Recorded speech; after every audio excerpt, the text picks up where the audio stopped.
Yeah, it's a self-aggrandizing industry. Like, we love to celebrate ourselves, but ultimately no one really cares. You've said to me, and I know because we do some coaching together one-on-one, you said to me that fundamentally one of the things that you try and get yourself focused on is not about your stats, your credentials, your product, your commodity, but their problems, their life.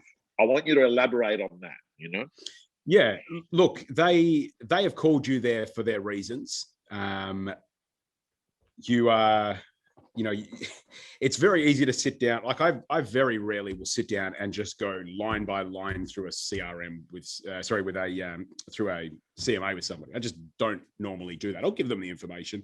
I'll talk with them about the market, but only once you've talked about their situation. There's all sorts of emotional stuff that's going on. And if you don't connect with them on that, and I don't mean in a way that is literally just to try and secure their business or get insight into angles that you can take. You just have to care a bit, and people, they're not interested in your stats unless you're interested in their cats, and I think that. Love that. They're not interested in your stats if you're not interested in their cats.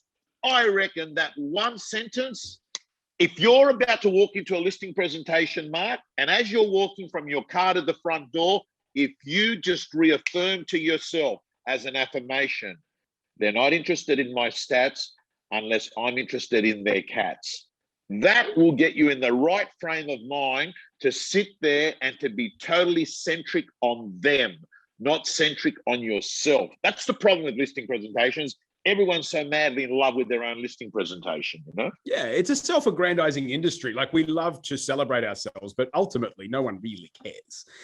They want to know that you're the right person for the job, but they want to know that you're the right person for them and for their job. We need to be so mindful right now not to make too big of a deal about ourselves, because we can't claim the market being great as us being great, because we sure do not take responsibility when the market drops.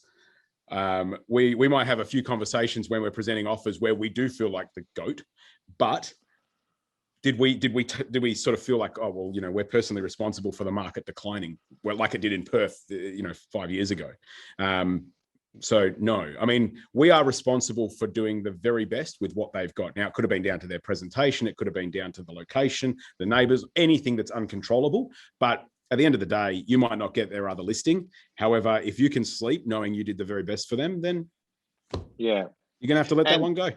And to the author of that question, I want to remind you, you are, you're not a rescuer, right? And your job there is to... It's given you a test drive of Real Estate Gym. Let me tell you, if you're a subscriber and a member of the gym, you'll be getting videos from our co-coaches all the time. You'll be getting mentors, you'll be getting scripts, you'll be getting dialogues, you'll be getting templates, and most importantly, My Prospector, your personal accountability system to make more calls, get more appointments, get more listings. From around $10 per week, realestategym.com.au, your personal coach.